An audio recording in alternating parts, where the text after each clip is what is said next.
Hello friend, स्वागत है आपका अपने YouTube channel GS study with Sahni में। हम देख रहे हैं भारतीय राजनीतिक व्यवस्था से संबंधित सीरीज, जिसमें हमने पिछली वीडियो में उच्च सदन यानी कि राज्यसभा के बारे में पढ़ा था, जो हमारे संविधान में अनुच्छेद 80 ठीक हो गया कितने में अनुच्छेद 80 में जिसका वर्णन किया गया है, जिसमें हमने राज्यसभा का गठन उसकी शक्ति से संबंधित देखा था।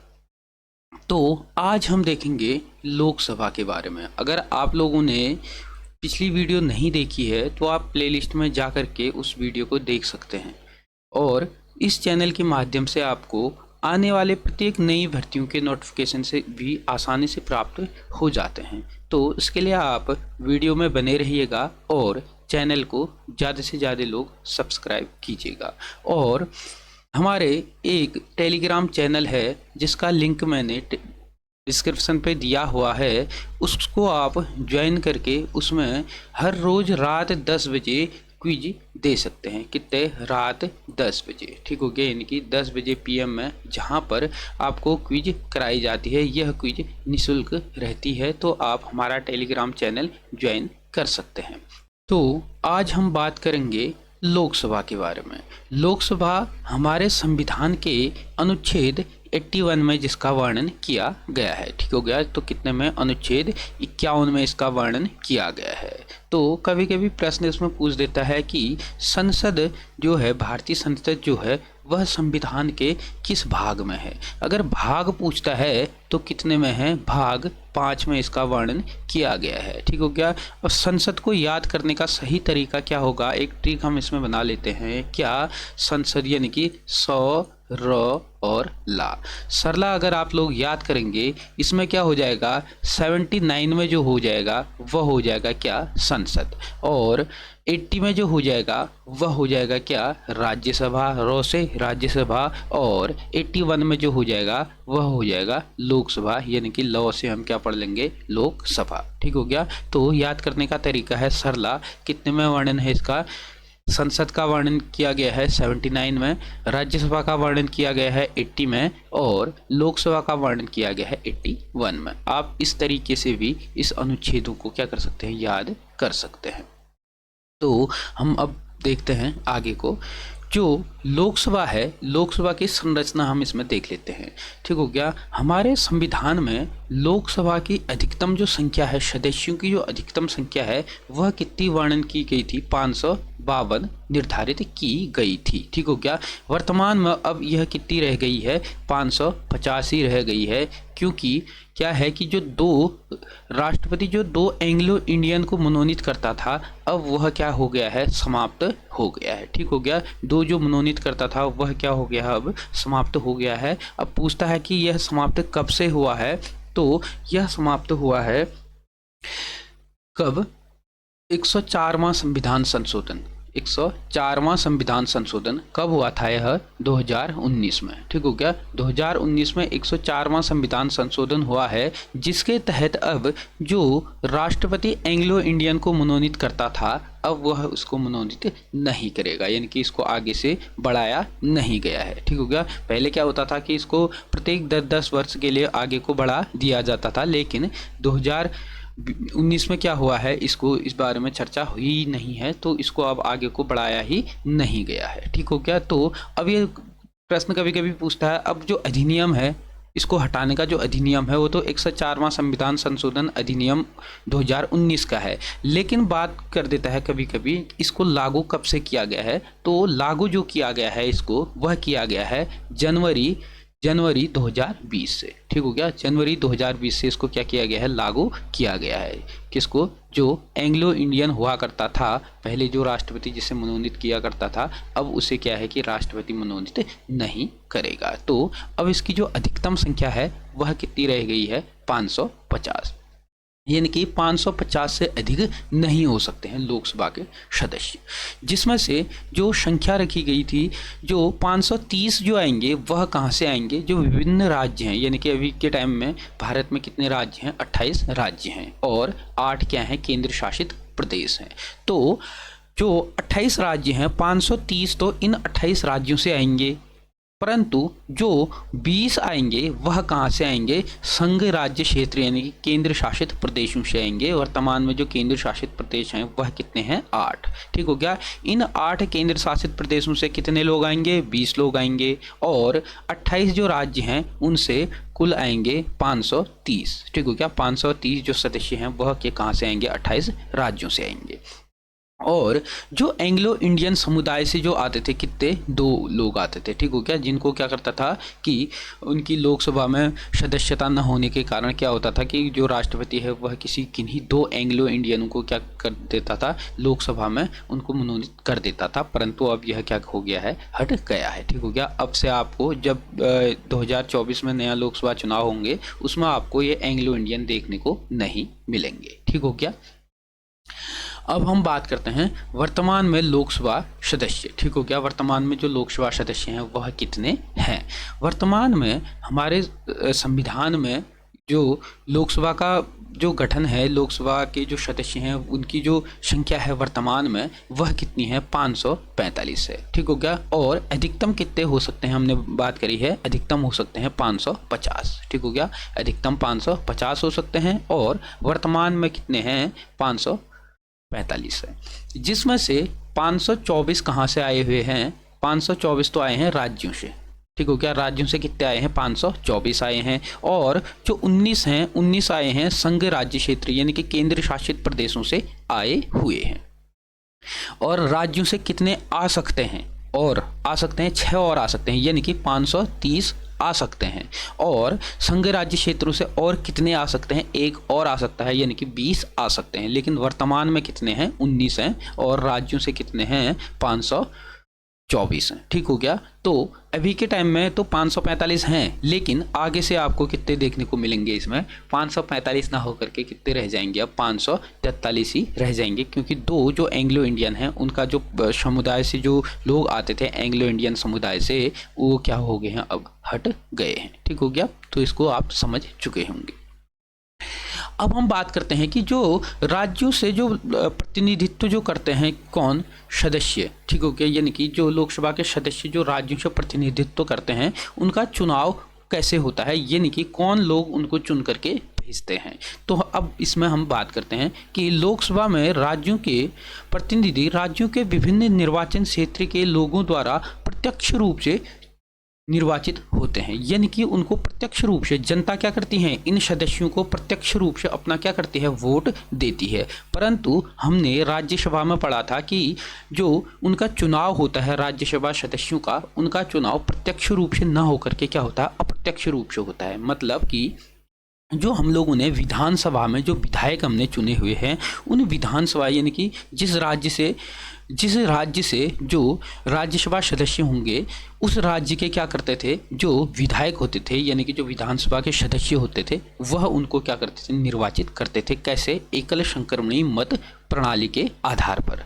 परंतु जो लोकसभा के जो सदस्य होते हैं इन सदस्यों को प्रत्यक्ष निर्वाचन के द्वारा यानी कि जो वहाँ के जो नागरिक हैं वह प्रत्यक्ष रूप से अपना वोट दे करके इनका क्या करते हैं? निर्वाचन करते हैं। और इसमें भारत का हर एक नागरिक जिसकी उम्र कितनी होती है? 18 वर्ष से अधिक हो गई होती है, या 18 वर्ष या इससे अधिक जिसकी उम्र हो गई होती है वह इसमें क्या कर सकता है? भाग ले सकता है। यानी कि वह क्या कहते हैं? अपना मत दे सकता है, उसको मत देने का अधिकार है। ठीक हो गया। क्योंकि भारत में वयस्क मताधिकार की जो आयु है वह कितनी निर्धारित की गई है? 18 वर्ष रखी गई है। पहले यह कितनी थी? 21 वर्ष थी। ठीक हो गया। इसको 18 वर्ष कब किया गया? 61वां संविधान संशोधन 1988 में एक अधिनियम आया था। इस अधिनियम के तहत क्या किया गया कि जो 18 वर्ष आयु रखी गई थी वयस्कता की, उसको घटा करके 18 वर्ष किया गया। ठीक हो गया। जो 21 वर्ष रखी गई थी 21 वर्ष को घटा करके कितना रखा गया? 18 वर्ष रखा गया। तो वर्तमान में जो वयस्क मताधिकार होता है यानी कि भारत में वयस्कता की जो सीमा रखी गई है वर्तमान में वह कितनी रखी गई है? 18 वर्ष रखी गई है। अब उसके बाद बात करते हैं हम संघ राज्य क्षेत्रों का प्रतिनिधित्व, यानी कि जो संघ राज्य क्षेत्र है वहाँ से जो लोग प्रतिनिधित्व करते हैं वह कैसे करते हैं। तो संविधान के संसद को संघ राज्य क्षेत्र से प्रतिनिधित्व को चुनने की विधि के निर्णय का अधिकार दिया गया है। इसी के तहत संसद ने संघ राज्य क्षेत्र अधिनियम 1965 बनाया है। इसके तहत संघ राज्य क्षेत्र के प्रत्यक्ष निर्वाचन के तहत लोकसभा के सदस्य चुने जाते हैं। ठीक हो गया। इसमें भी क्या होता है कि वहां पर संघ राज्य क्षेत्र के लिए संसद ने एक अधिनियम पारित किया गया था। कब? 1965 में। वहां पर भी क्या होगा कि प्रत्यक्ष रूप से जनता के द्वारा वोट दे करके इनको क्या किया जाएगा? निर्वाचित किया जाएगा। किनको? लोकसभा के सदस्यों को। ठीक हो गया। यानी कि राज्य में भी वैसा ही होगा जैसा संघ में होगा। ठीक हो गया। संघ में वैसा ही होगा। अब हम बात करते हैं लोकसभा चुनाव प्रणाली की। ठीक हो गया। यानी कि लोकसभा की जो चुनाव प्रणाली है वह कैसी रहती है, तो इसके बारे में हम बात करते हैं। ठीक हो गया।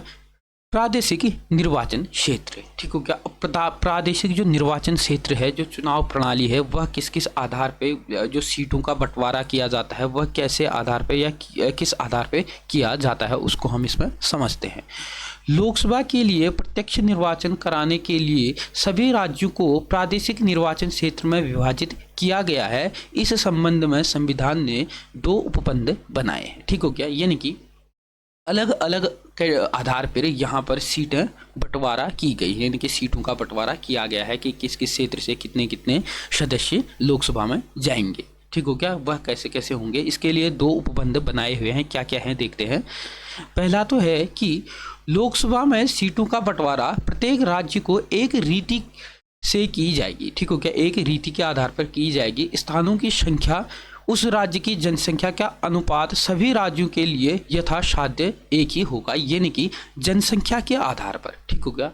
यानी कि जो राज्यों में जो लोकसभा सीट जो बांटी गई है वह किस आधार पे बांटी गई है? जनसंख्या। ठीक हो गया। किसी एक भूभाग यानी कि किसी जो जैसे राज्य है, राज्य में जैसे उत्तराखंड में है, उत्तराखंड में अभी लोकसभा की कितनी सीटें हैं? लोकसभा की हैं 5 सीटें। ठीक हो गया। और राज्यसभा की यहाँ पर कितनी सीटें हैं? 3 सीटें हैं। तो यह कैसे बांटी गई है? जनसंख्या के आधार पर। जैसे जैसे जिस भूभाग की जनसंख्या जिस प्रकार से है, उस प्रकार से जनसंख्या के आधार पर क्या किया गया है? इसका बंटवारा किया गया है। ठीक हो गया। तो प्रत्येक राज्य को उसी आधार पर, मतलब हर एक राज्य के लिए उसी मतलब एक अनुपात निश्चित किया गया है। उसी अनुपात की जनसंख्या के आधार पर क्या किया गया है? वहाँ पर इन सीटों का क्या किया गया है? बंटवारा किया गया है।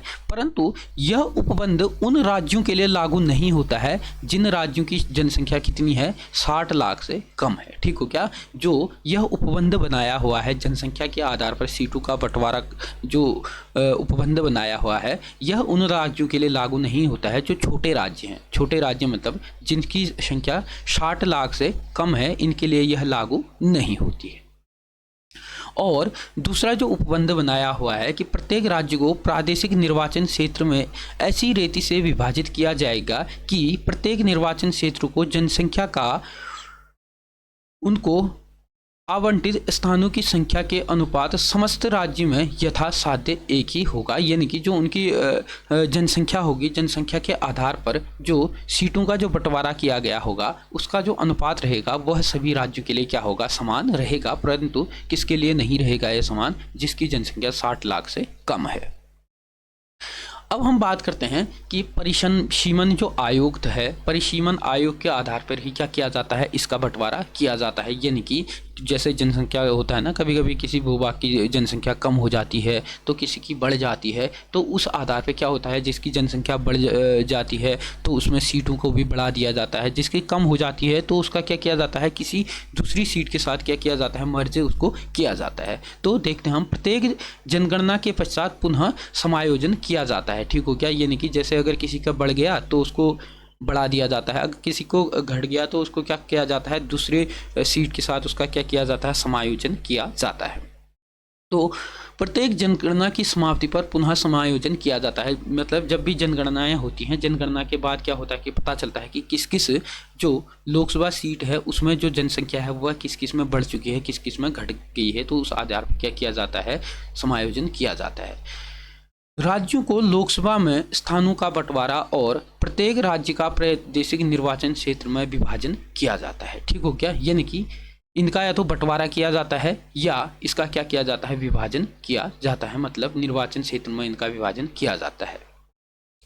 संसद को यह अधिकार है कि वह इसके लिए प्राधिकार और रीति का निर्धारण करे, यानी कि संसद ही करती है ऐसा, ठीक हो गया। यानी कि जो इसमें जो समायोजन का कार्य करती है वह कौन करती है? संसद करती है। सिर्फ और सिर्फ यह अधिकार किसको है? सिर्फ और सिर्फ किसको है? संसद को यह अधिकार है। संसद बोले तो लोकसभा, राज्यसभा और राष्ट्रपति से मिलकर के क्या बना है? संसद बना हुआ है। इसी के तहत संसद ने 1952, 1962, 1972 व 2002 में परिसीमन आयोग अधिनियम लागू किया था, ठीक हो गया। यानी कि सीटों के बंटवारा के लिए, यानी कि सीटों के आवंटन के लिए संसद ने 4 बार क्या किया है? परिसीमन किया है, ठीक हो गया। यानी कि संसद ने परिसीमन आयोग अधिनियम लागू किया है, ठीक हो गया। तो अब ये इसके बारे में भी हम समझते हैं कि यह अब जो नेक्स्ट परिसीमन आयोग है यह कब बैठने वाला है, यानी कि कब नेक्स्ट जो परिसीमन आयोग है वह लागू होगा।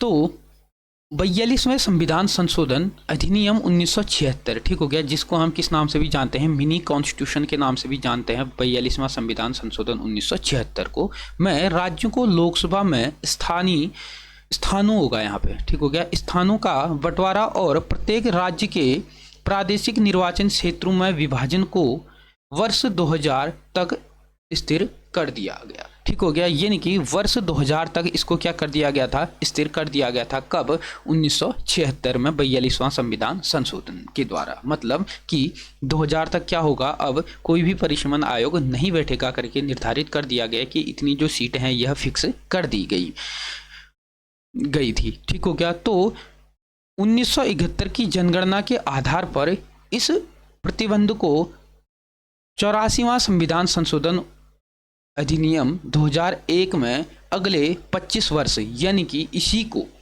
जो 42वां संविधान संशोधन 1976 के द्वारा 2000 तक के लिए इसको कर दिया गया था कि स्थगित कर दिया गया था कि इसको 2000 तक क्या हो जाएगा कि सन 2000 तक जो परिसीमन आयोग अभी है, जो सीटों का की जनसंख्या जो अभी है वह सेम रहेगी कहा, ठीक हो गया। यानी कि इसमें किसी भी प्रकार का फेरबदल नहीं किया जाएगा कहा गया। लेकिन फिर 1971 की जनगणना के आधार पर, ठीक हो गया, जनगणना ईयर कौन सा लिया गया? 1971 का लिया गया। तो इसके उपबंध में एक जो संशोधन हुआ था वह दोबारा और हुआ। कब? 84वां संविधान संशोधन। यह संशोधन हुआ कब? 2001 में। तो इस 2001 में जो संशोधन हुआ इसमें भी कहा गया कि जो सीटों का जो निर्धारण किया गया है, जो 1971 की जनगणना के अनुसार जो सीटें हैं वह सीटें सेम रहेंगी अगले कितने साल के लिए? 25 वर्ष के लिए, ठीक हो गया। यानी इसको 2026 तक के लिए बढ़ाया गया। तो अब जो नया परिसीमन आयोग आएगा जिसके आधार पर अब सीटों का बंटवारा दोबारा से होगा, यानी कि जहां पर कुछ जगह पे होगा कि जो अनुसूचित जाति की जो सीटें होंगी वह कम या बढ़ा दी जाएंगी, या कहीं पर सीटों की संख्या अगर कम हो रही होगी तो वहाँ पर बढ़ा दिया जाएगा। तो यानी अब जो नया परिसीमन आयोग बैठने वाला है वह कब बैठने वाला है? 2026 में यह बैठेगा, ठीक हो गया। उसके बाद ही नया परिसीमन आयोग के आधार पर ही जो लोकसभा की सीटें हैं इनका क्या होगा? फिक्स होगा कि कितनी सीटें रहेंगी, इनकी कम होंगी या बढ़ा दी जाएंगी, ठीक हो गया। अब उसके बाद हम बात करते हैं कि अनुसूचित जाति व जनजाति के लिए सीटों का आरक्षण, ठीक हो गया। अब बहुत से लोगों को इसमें कंफ्यूज रहता है कि जो आरक्षण है वह आरक्षण पहले क्या दिया गया था? सिर्फ 10 वर्ष के लिए दिया गया था, लेकिन वर्तमान में यह आरक्षण अभी भी लागू है, ठीक हो गया। अब बहुत से लोगों का यह कंफ्यूज रहता है कि जो ये आरक्षण है, आरक्षण को तो ख़त्म कर देना चाहिए, आरक्षण नहीं होना चाहिए। परंतु आप लोग यह समझ लीजिएगा, जो ये आरक्षण था, जो 10 वर्ष के लिए आरक्षण था, वह किसके लिए था? लोकसभा में सीटों के बंटवारा के लिए था, ठीक हो गया। यानी कि जो सीटों का बंटवारा हुआ था लोकसभा में उसके लिए यह 10 वर्ष के लिए बात करी गई थी, न कि जो आरक्षण आपको नौकरियों में दिया जाता है या अन्य स्कूल कॉलेजों में दिया जाता है उसके लिए नहीं था। यह सिर्फ किसके लिए था? लोकसभा के लिए था, ठीक हो गया। लोकसभा में 10 वर्ष के लिए आरक्षण की बात करी गई थी, न कि किसी अन्य रोजगार से संबंधित या किसी संस्थानों से संबंधित आरक्षण नहीं था, ठीक हो गया। तो इसको आप समझ लीजिएगा। तो संविधान में किसी विशेष धर्म की प्रतिनिधित्व पद्धति का त्याग किया गया है, यानी कि हमारा जो संविधान है यह कैसा है? पंथ निरपेक्ष यानी कि धर्मनिरपेक्ष है, यानी कि किसी विशेष धर्म को इसको विशेष नहीं माना गया है। ठीक हो गया, यानी कि इसके लिए सभी धर्म समान है। लेकिन जनसंख्या के अनुपात के आधार पर अनुसूचित जाति व जनजाति के लिए लोकसभा की जो सीटें हैं, जो आरक्षित सीटें हैं, यह आरक्षित की गई थी। ठीक हो गया, जो लोकसभा की सीटें हैं यह किस आधार पर? जनसंख्या के अनुपात के आधार पर, यानी कि जो एससी और एसटी के लोग थे इनकी जो जनसंख्या थी यह बहुत कम थी। किसकी अपेक्षा? जनरल की अपेक्षा, इनके सवर्णों की अपेक्षा इनकी जो जनसंख्या थी वह बहुत ही कम थी। इनको भी कहा गया कि जो एससी और एसटी जो लोग हैं इनकी जो तादाद है वह बहुत कम है, इनकी जो स्थिति है वह क्या है? समाज में निम्न है। इसकी स्थिति भी इन्हीं लोगों के समकक्ष यानी कि सवर्ण लोगों के भी समकक्ष लाने के लिए कहा गया कि इनकी भी जो जनसंख्या है, इनका भी जो क्या अनुपात है वह इनके समकक्ष लाया जाए। इसके लिए क्या किया गया था? आरक्षण का प्रावधान किया गया था। ठीक हो गया।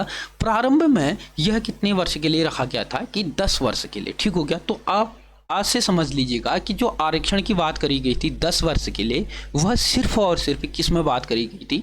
लोकसभा में सीटों के लिए की गई थी। ठीक हो क्या? न कि किसी अन्य के लिए।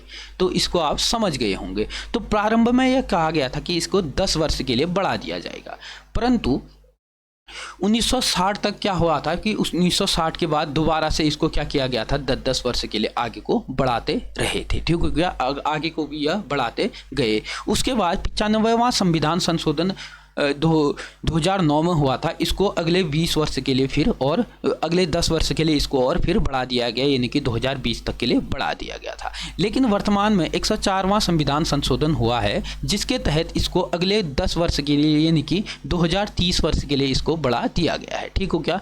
तो जो सीटों का बंटवारा था इसके आधार पर ही 10 वर्ष के लिए जो आरक्षण रखा गया था वह लोकसभा में सीटों के बंटवारा हेतु ही रखा गया था। इतना आप समझ चुके होंगे। ठीक हो क्या? अब हम बात करते हैं कि first past the post system यह क्या है। First past the post system का मतलब है कि प्रादेशिक प्रतिनिधित्व प्रणाली। ठीक हो क्या? अब हम इसको समझते हैं। संविधान में राज्यसभा के लिए आनुपातिक प्रतिनिधित्व प्रणाली अपनाई गई है। ठीक हो गया, यानी कि राज्यसभा के लिए जो प्रादेशिक जो राज्यसभा है इसके लिए आनुपातिक प्रतिनिधित्व प्रणाली को अपनाया गया है, यानी कि एकल संक्रमणीय मत पद्धति अपनाई गई है। परंतु लोकसभा के लिए यह नहीं अपनाया गया है। क्या? एकल संक्रमणीय मत पद्धति। तो लोकसभा के लिए क्या अपनाया गया है? लोकसभा के लिए प्रत्यक्ष निर्वाचन, यानी कि जनता के द्वारा क्या किया जाएगा? लोकसभा के सदस्यों का चुनाव किया जाएगा। तो जहां पर प्रादेशिक प्रतिनिधित्व प्रणाली होती है, यानी कि डायरेक्टली जिसमें जनता चुनती है, उसी को कहा जाता है first past the post system. मतलब कि जहां पर जनता अपने स्वविवेक से, सभी लोग, सभी कैसे लोग जिनकी आयु 18 वर्ष से अधिक हो चुकी हो। ठीक हो क्या? ऐसे वयस्क लोग क्या कर सकते हैं? डायरेक्टली जिस चुनाव में भाग ले सकते हैं, उसी को कहा जाता है first past the post system. समझ चुके होंगे। ठीक हो गया? ये इसके जरिए ही क्या किया जाता है? लोकसभा के सदस्यों का निर्वाचन किया जाता है। ठीक हो गया? तो आप ये भी समझ गए होंगे first past the post system क्या होता है। इसका मतलब होता है कि जहां पर जनता क्या करती है? अपना स्वतः ही क्या करती है? प्रत्यक्ष रूप से निर्वाचन में भाग लेती है, उसी को कहा जाता है first past the post system, यानी कि प्रादेशिक प्रतिनिधित्व प्रणाली। ठीक हो गया? अब हम इसमें बात करते हैं कि लोकसभा की अवधि, यानी कि लोकसभा की अवधि कितनी होती है। जहां पर हमने राज्यसभा के बारे में बात करी थी, राज्यसभा की जो अवधि होती है, यानी कि सदस्यों की जो अवधि होती है वह कितनी होती है? हमने कहा था सदस्यों की जो सदस्यता होती है वह कितने वर्ष के लिए होती है? 6 वर्ष के लिए होती है। और हमने बात करी थी कि जो राज्यसभा होती है वह कैसी? स्थायी सदन है, यानी कि जिसको कभी भी भंग नहीं किया जा सकता है। परंतु उसी की अपेक्षा जो लोकसभा होती है, लोकसभा को भंग किया जा सकता है, यानी कि इसका जो कार्यकाल होता है लोकसभा का वह कितने वर्ष के लिए होते हैं? सिर्फ और सिर्फ 5 वर्ष के लिए निर्धारित किया गया है। और इसको 5 वर्ष के बाद स्वतः ही यह क्या हो जाता है? भंग हो जाता है। और इससे पहले भी इसको राष्ट्रपति के द्वारा क्या किया जाता है? भंग किया जा सकता है। ठीक हो गया? किसको?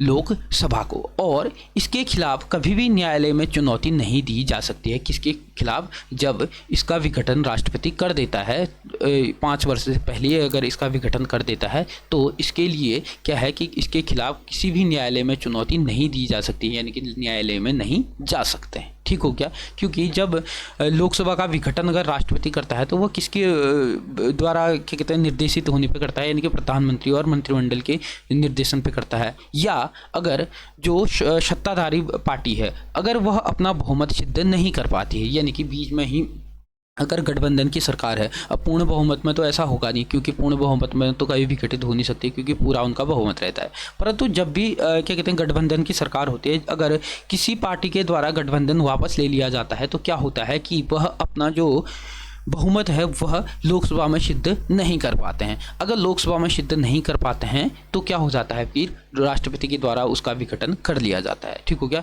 इनके बहुमत का मतलब होता है कि 50% से एक अधिक। ठीक हो गया? यानी कि 50% से एक अधिक अगर आपके पास बहुमत है तो आपका इसका मतलब है कि आपकी संख्या, आपका जो मत है वह लोकसभा में कैसा है, आपका बहुमत है। अगर ऐसा नहीं है तो क्या हो जाएगा, राष्ट्रपति इसको विघटित कर देगा। ठीक हो गया? इसके अलावा लोकसभा की अवधि आपात की स्थिति में एक बार के लिए 1 वर्ष तक के लिए बढ़ाया जा सकता है। जैसे अगर लोकसभा चल रही है, अगर लोकसभा का कार्यकाल क्या होता है कि खत्म हो जाता है, 5 वर्ष हो जाते हैं, परंतु उस समय क्या हो जाता है कि राष्ट्रीय आपातकाल लग जाता है। अब ऐसी स्थिति में चुनाव तो हो नहीं सकते हैं, तो चुनाव नहीं हो सकते हैं तो अगले 1 वर्ष के लिए क्या कर दिया जाता है, इसका जो कार्यकाल है वह आगे को बढ़ा दिया जाता है। परंतु लेकिन क्या होता है कि अगर आपातकाल खत्म हो जाता है, यानी कि 1 वर्ष से ही पहले ही क्या हो जाता है, 1 वर्ष के लिए तो बढ़ाया जाता है, अगर इस 1 वर्ष से पहले ही क्या हो जाता है, आपातकाल खत्म हो जाता है, तो क्या होता है कि ऐसी स्थिति में इसको क्या हो जाता है ना पड़ता है, फिर 6 माह की यानी कि 6 माह की अवधि में पुनः उसको क्या करना होता है, निर्वाचन करना होता है। ठीक हो गया? यानी कि अवधि से ही अधिक नहीं होगी, यानी कि 6 माह की अवधि से अधिक इसकी फिर क्या होगी, जो समय सीमा बढ़ाई होगी वह अधिक नहीं होगी, यानी कि 1 वर्ष से पहले ही इसकी समय सीमा खत्म कर दिया जाएगा। ठीक हो गया? आप समझ चुके होंगे। अब हम बात करते हैं लोकसभा अध्यक्ष के बारे में। ठीक हो गया? यानी कि इसकी शक्तियां, इसका निर्वाचन से संबंधित हम बातें करेंगे, इसके वेतन से संबंधित बातें करेंगे। तो जो लोकसभा अध्यक्ष होता है इसका निर्वाचन हम देखते हैं कि कैसे होता है। पहली बैठक के पश्चात उपस्थित सदस्यों के बीच से ही एक क्या किया जाता है, अध्यक्ष का निर्वाचन किया जाता है। जब अध्यक्ष का स्थान रिक्त होता है तो लोकसभा में से रिक्त स्थानों के लिए किसी अन्य सदस्य को चुना जाता है। ठीक हो गया? यानी कि राष्ट्रपति लोकसभा अध्यक्ष के चुनाव की तारीख निर्धारित करता है। मतलब क्या होता है कि जब लोकसभा की पहली बैठक होती है, पहली बैठक में जो सदस्य होते हैं यानी कि सत्ताधारी जो पार्टी होती है, उन्हीं में से एक जो सदस्य होता है उसको क्या बना दिया जाता है, लोकसभा का अध्यक्ष यानी कि स्पीकर नियुक्त किया जाता है। और उसी के साथ साथ एक उपाध्यक्ष भी नियुक्त किया जाता है, जिसको हम आगे देखेंगे। ठीक हो गया? उपाध्यक्ष भी नियुक्त किया जाता है। परंतु जब इन दोनों में से दोनों क्या हो जाते हैं कि दोनों अनुपस्थित रहते हैं, यानी कि उपस्थित नहीं होते हैं, इनका पद रिक्त हो जाता है, तो ऐसी स्थिति में लोकसभा के जो अन्य सदस्य होते हैं वह क्या करते हैं, एक अन्य सदस्य को चुन लेते हैं। और जो लोकसभा के अध्यक्ष का जो चुनाव होता है, जो निर्वाचन होता है, इसकी जो तिथि है उसका जो निर्धारण जो करता है वह कौन करता है, राष्ट्रपति करता है। आमतौर पर अध्यक्ष लोकसभा के जीवन काल तक पद धारण करता है। मतलब लोकसभा का जीवन काल कहने का मतलब है कि जो लोकसभा की समय अवधि होती है कितनी होती है, 5 वर्ष होती है। यानी कि जब तक, ये समझ लीजिएगा, कभी कभी क्या हो जाती है 5 वर्ष से पहले ही क्या हो सकती है, लोकसभा विघटित हो सकती है। जीवन काल का कहने का तात्पर्य है कि जब तक लोकसभा रहेगी, मतलब लोकसभा जब तक रहेगी, कब तक रहेगी, या तो 5 वर्ष तक रहेगी, या अगर उसका विश्वास मत वहाँ पे लोकसभा में ख़त्म हो जाता है तो पहले ही क्या हो जाता है, समाप्त हो जाता है। तो जब तक यह लोकसभा रहेगी तब तक क्या होगा, जो लोकसभा का अध्यक्ष निर्वाचन किया जाएगा वह भी रहेगा। हालांकि उसका जो पद होगा वह 3 मामलों में समाप्त किया जा सकता है। मतलब 3 तरीके से समाप्त किया जा सकता है। कैसे कैसे? यदि वह सदन का सदस्य नहीं हो, मतलब कोई लोकसभा का सदस्य चुना गया है और वह सदन का सदस्य नहीं है, तो उसको क्या करना होता है, 6 महीने के अंतर्गत किसी भी निर्वाचन लोकसभा का निर्वाचन क्षेत्र से उसे चुनाव जीतना होता है, तभी वो क्या हो सकता है कि आगे को रह सकता है, नहीं तो वो क्या हो जाएगा, इस पद से क्या हो जाएगा, स्वतः ही बर्खास्त हो जाएगा। दूसरा आता है कि यदि वह उपाध्यक्ष को संबोधित अपना हस्ताक्षर सहित लिखित त्यागपत्र दे दे। ठीक हो गया। जो लोकसभा अध्यक्ष होता है वह अपना त्यागपत्र किसे देता है, उपाध्यक्ष को देता है, क्योंकि फिर लोकसभा का अध्यक्ष जो होगा, अगर उसका पद त्याग खत्म हो जाएगा तो जो उपाध्यक्ष हो जाएगा वह स्वतः ही क्या हो जाता है, अध्यक्ष हो जाता है। तो अपना त्यागपत्र भी किसे देता है, लोकसभा का अध्यक्ष उपाध्यक्ष को देता है। इस आधार पे भी क्या हो जाएगा, उसका पद समाप्त हो जाएगा। और यदि लोकसभा के तत्कालीन समस्त सदस्य बहुमत यानी बहुमत के द्वारा, मतलब बहुमत कैसा होगा, विशेष बहुमत होगा। ठीक हो गया। बहुमत के द्वारा उसको हटा देते हैं। हालांकि उसको हटाने से पहले 14 दिन का समय दिया जाता है, यानी कि 14 दिन पहले उसको सूचित किया जाता है कि आपको हटाया जाएगा। ठीक हो गया। अगर आप ऐसा नहीं करते हैं तो क्या हो जाता है, यह स्वतः ही जो प्रस्ताव लाया जाता है वह स्वतः ही क्या हो जाता है, खत्म हो जाता है। ठीक हो गया। इन 3 आधारों पे उसका पद रिक्त हो सकता है। जब अध्यक्ष को हटाने के लिए संकल्प विचाराधीन होता है तब अध्यक्ष पीठासीन नहीं होता है, यानी कि वह अध्यक्ष का पद धारण नहीं करता है। उसको लोकसभा में बोलने और कार्यवाही में भाग लेने का अधिकार है। ठीक हो गया। परंतु उसे मत देने का अधिकार नहीं होता है। परंतु जब मत बराबर हो जाते हैं तो ऐसी दशा में मत देने का अधिकार नहीं होगा। ठीक हो गया। क्योंकि जब क्या होता है कि पीठासीन होता है तो अगर कहीं पर वह पहले मत नहीं देता है, लेकिन जब मत बराबर होते हैं तब वह अपना निर्णायक मत देता है। लेकिन जब उस पर क्या होता है कि उसको हटाने के लिए जो संकल्प होता है, अगर वह लोकसभा में विचाराधीन होता है तो तब उसको मत देने का अधिकार नहीं होता है। ठीक हो गया। जब लोकसभा विघटित हो जाती है तो अध्यक्ष अपना पद नहीं छोड़ता है, वह नए लोकसभा अध्यक्ष की बैठने तक पद धारण करता है। ठीक हो गया। तो जैसे लोकसभा विघटित हो जाएगी तो लोकसभा क्या हो जाता है कि उसके जो सदस्य होंगे वह क्या हो जाएंगे, स्वतः ही क्या हो जाएंगे, उनकी अवधि समाप्त हो जाएगी। लेकिन जो लोकसभा का स्पीकर होता है, जो अध्यक्ष होता है, उसका पद क्या होता है कि नए लोकसभा अध्यक्ष बैठने तक वह अपने पद को क्या है, पद त्याग नहीं करता है। ठीक हो गया। समझ गए होंगे। अब हम देखते हैं इसकी भूमिका, इसकी शक्ति क्या क्या है। लोकसभा का अध्यक्ष जो होता है वह प्रतिनिधियों का मुखिया होता है। ठीक हो गया। यानी कि जो प्रतिनिधि हैं, जो लोकसभा के सदस्य हैं, उनका मुखिया होता है। इस आधार पर उसके पास अनेक मतलब असीमित क्या रहती हैं, शक्तियाँ रहती हैं। लोकसभा का अध्यक्ष 3 स्रोत भारत का संविधान, ठीक हो गया, यानी कि 3 स्रोतों के आधार पर, यानी कि भारत के संविधान के आधार पर लोकसभा की प्रक्रिया तथा कार्य संचालन नियम तथा संसदीय परंपराओं से अपनी शक्ति व कर्तव्य का क्या करता है, कर्तव्य को प्राप्त करता है। ठीक हो गया। यानी कि इसके बाद असीमित शक्तियाँ रहती हैं। ठीक हो गया। यानी कि लोकसभा में तो हम देखते हैं कि इसकी जो शक्तियां हैं, इसके जो कर्तव्य हैं वो क्या क्या होते हैं। पहले तो है कि वह सदन की कार्यवाही वह संचालन के लिए वह नियम वह विधि का निर्वाह करता है, यह उसका प्राथमिक कर्तव्य रहता है। ठीक हो गया। उसका निर्णय क्या रहता है, हमेशा अंतिम रहता है। दूसरा है कि सदन के भीतर वह भारत के संविधान, लोकसभा की प्रक्रिया तथा कार्य संचालन नियम तथा संसदीय पूर्वावधारणों का अंतिम व्याख्याकार होता है। तीसरा है कि अध्यक्ष का यह कर्तव्य है कि वह गणपूर्ति, कोरम, ठीक हो गया, यानी कि जब संसद सत्र चल रहा होता है तो उसमें गणपूर्ति होनी चाहिए, यानी कि कोरम होना चाहिए। ठीक हो गया। कोरम पूरा होना चाहिए, तभी वह क्या कर सकता है, इस जो सभा होगी उसको आगे बढ़ा सकता है। यानी कि कोरम पूरा करने के लिए सदस्य कितने होने चाहिए, 10वां भाग, यानी कि जो कुल सदस्य हैं उसका 1/10 सदस्य क्या है कि लोकसभा में क्या होनी चाहिए, उपस्थित होनी चाहिए, तभी क्या है कि कार्रवाई आगे चल सकती है, नहीं तो वह वहीं पे क्या हो जाती है, स्थगित हो जाती है। ठीक हो गया। अब उसके बाद बात आती है जो चौथी उसके बाद शक्ति रहती है, वह यह रहती है कि सामान्य स्थिति में मत नहीं देता है। ठीक हो गया। यानी कि सामान्य जब स्थिति रहती है वह पहले मत नहीं देगा, परंतु जब मत बराबर हो जाते हैं ऐसी स्थिति में उसका जो मत रहता है वह क्या रहता है, निर्णायक रहता है। वह जहां मत देगा वहां पर क्या हो जाएगा कि वह निर्णायक मत हो जाएगा, यानी कि जब अंत में बराबर मत हो जाएंगे। ठीक हो गया। यानी कि 2 पक्षों में मतदान हुए और मतदान में क्या हो गए, बराबर मत हो गए, तो ऐसी स्थिति में जो लोकसभा अध्यक्ष अपना मत देगा वह कैसा मत हो जाएगा, फिर निर्णायक मत हो जाएगा। अध्यक्ष सदन के दोनों सदनों की संयुक्त बैठक की अध्यक्षता करता है। मतलब जब क्या हो जाता है कि किसी विधेयक पर क्या हो जाता है, गतिरोध उत्पन्न हो जाता है, तो राष्ट्रपति क्या करता है, दोनों सदनों की संयुक्त बैठक बुलाता है। तो जब संयुक्त बैठक बुलाता है तो जो उसकी अध्यक्षता करता है वह कौन करता है, लोकसभा का अध्यक्ष करता है। यह प्रश्न परीक्षाओं में पूछा जाता है कि संयुक्त बैठक की अध्यक्षता कौन करता है। दूसरा है कि सदन के नेता के आग्रह पर वह गुप्त बैठक बुला सकता है।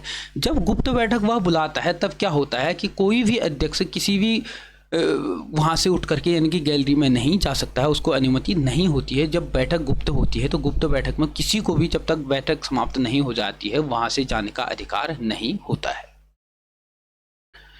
उसके बाद है कि अध्यक्ष यह तय करता है कि विधेयक धन विधेयक है या नहीं। ठीक हो गया। धन विधेयक पर जो अध्यक्ष है वही क्या निर्णय ले सकता है कि यह धन विधेयक है या नहीं है। राज्यसभा में सिफारिश या राष्ट्रपति की सहमति के लिए भेजा जाने वाला विधेयक अध्यक्ष द्वारा सत्यापित होता है कि वह धन विधेयक है कि नहीं है। ठीक हो गया। इनकी जो लोकसभा का अध्यक्ष होता है वही किसी विधेयक को धन विधेयक है या नहीं है यह निर्णय लेता है।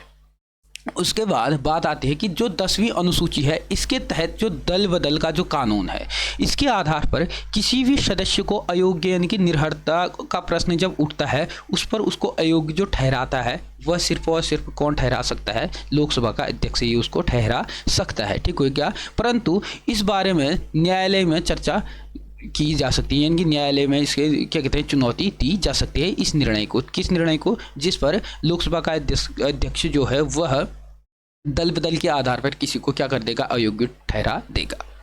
उसके बाद बात आती है कि वह लोकसभा की सभी संसदीय समितियों के सभापति नियुक्त करता है। यानी कि जितनी भी आगे जाकर के हम पढ़ेंगे संसदीय समितियां, इन समितियों के जितने अध्यक्ष सभापति होते हैं इनकी नियुक्ति करता है, उनके कार्यों का पर्यवेक्षण करता है यानी कि उसका निरीक्षण करता है। वह स्वयं भी कार्य मंत्रणा समिति, नियम समिति व सामान्य प्रयोजन समिति का अध्यक्ष होता है। ठीक हो गया। यानी कि जो संसदीय समिति होती है इस पर नियंत्रण रखने का भी कार्य करता है कौन, लोकसभा का अध्यक्ष। फिर उसके बाद आता है कि उसका स्वतंत्रता, मतलब वह स्वतंत्र है अपने निर्णय के लिए, उसकी निष्पक्षता की बात हम करते हैं। अध्यक्ष के पद में प्रतिष्ठा, मर्यादा और प्राधिकार निहित है। ठीक हो गया। यानी कि प्रतिष्ठित होना चाहिए। ठीक हो गया। उसमें प्रतिष्ठा होनी चाहिए, उसमें प्राधिकार होना चाहिए। ठीक हो गया। अतः स्वतंत्रता और निष्पक्षता की अनिवार्यता शर्त है। ठीक हो गया। यानी कि उसकी जो अनिवार्यता होनी चाहिए, उसकी जो शर्तें हैं वह क्या क्या है हम देखते हैं। वह सदन के जीवन काल प्रयत्न पद धारण करता है, यानी कि जब तक लोकसभा विघटित नहीं हो जाती है तब तक के लिए वह पद धारण करता है। उसे लोकसभा के तत्काल सदस्यों के प्रभावी बहुमत द्वारा संकल्प पारित करने पर हटाया जा सकता है। यानी कि अगर विशेष बहुमत के द्वारा उसको हटाने का संकल्प अगर सदस्यों के द्वारा पारित किया जा सकता है तो ही उसका क्या किया जाता है, हटाया जा सकता है। इस प्रक्रिया पर विचार करने या चर्चा के लिए कम से कम 50 सदस्यों का समर्थन जरूरी होता है। ठीक हो गया। यानी कि 50 सदस्यों का समर्थन होना चाहिए, तभी इस प्रक्रिया पर क्या कर सकते हैं, विचार या समर्थन कर सकते हैं। उसके बाद आता है कि उसका वेतन व भत्ता, ठीक हो गया, संसद के द्वारा निर्धारित की जाता है। यानी कि जो उसका वेतन और भत्ता होता है वह संसद के किससे, संचित निधि से आता है। ठीक हो गया। यानी कि जो लोकसभा अध्यक्ष है, लोकसभा का उपाध्यक्ष है, राज्यसभा का सभापति है, राज्यसभा का उपसभापति है, राष्ट्रपति है, इनका जो वेतन और भत्ता रहता है वह संचित निधि यानी कि भारत की जो संचित निधि है जिसको हम आगे जा करके देखेंगे, पढ़ेंगे, उससे इसकी वेतन और भत्ते क्या किया जाता है, निर्धारित किया जाता है। और जो अन्य वेतन और भत्ते रहते हैं, जो इनका क्या कहते हैं योग्यताएं रहती हैं, वह मैंने राज्यसभा के समय पीरियड में भी बताया हुआ है। लेकिन क्या रहता है, जो इसकी आयु जो होती है, ठीक हो गया, इनकी लोकसभा का जो सदस्य बनने के लिए जो आयु सीमा है वह कितनी है, 25 वर्ष है। ठीक हो गया। लेकिन जो राज्यसभा था उसके लिए कितनी थी, 30 वर्ष थी। लेकिन लोकसभा के लिए कितनी होती है, 25 वर्ष होती है। और इसकी जो शर्तें आपको मैंने उसमें भी बताई हुई है, दोनों में शर्तें एक समान है। वह भारत का नागरिक होना चाहिए, वो दिवालिया या पागल नहीं होना चाहिए, उस पर किसी भी 2 वर्ष से अधिक का मुकदमा यानी कि जेल, उसको कारागार नहीं होना चाहिए। वह क्या होना चाहिए, योग्य होना चाहिए, उस पर किसी भी धोखाधड़ी से संबंधित या किसी भी अन्य मामले में वह लिप्त नहीं होना चाहिए। ये सारी योग्यताएं इसकी रहती है। योग्यताओं वाला पैटर्न मैंने उसमें बताया हुआ है, अगर मैं इसमें भी बताऊंगा तो वीडियो क्या हो जाएगी, काफ़ी लंबी हो जाएगी। योग्यताएं दोनों में सेम रहेंगी, लेकिन आयु क्या होगी, लोकसभा के लिए कितनी हो जाएगी, 25 वर्ष हो जाएगी, और राज्यसभा के लिए कितनी हो जाएगी, 30 वर्ष हो जाएगी। यह मैंने उसमें भी बताया हुआ है। और वेतन और भत्ते बताए हुए हैं। वेतन और भत्ते क्या करती है, लोकसभा के जो सदस्य होते हैं, सदस्यों का जो वेतन और भत्ते होते हैं वह संसद द्वारा निर्धारित की जाती हैं। इसके अलावा इनको अन्य सुविधाएं जैसे आवास से संबंधित हो गया, परिवहन से संबंधित हो गया, स्वास्थ्य से संबंधित हो गए, ये सारी सुविधाएं इनको दी जाती हैं। ठीक हो गया। तो वेतन और भत्ते क्या किया जाता है, संसद के द्वारा निर्धारित किए जाते हैं, किसके, लोकसभा के अध्यक्ष के भी। लेकिन संचित निधि से इसका क्या होता है कि इनका वेतन और भत्ता आता है। जो संचित निधि होती है, संचित निधि से जो पैसा आता है, इस पर कभी चर्चा नहीं की जाती है। ठीक हो गया। इसके बारे में डिटेल हम आगे को देखेंगे। उसके कार्यों आचरण की लोकसभा में चर्चा नहीं की जा सकती है। ठीक हो गया। समझ गए होंगे कि जैसे अगर उसका जो कार्य और आचरण है, उसके अगर लोकसभा में किसी भी प्रकार से उसका जो आचरण रहेगा, उस पर किसी भी प्रकार से लोकसभा में उसकी आलोचना या उस पर चर्चा कभी नहीं की जा सकती है। किस किस को छोड़कर, स्वतंत्र या मौलिक प्रस्तावों को छोड़कर इसके आचरण पर कभी भी चर्चा नहीं की जाएगी।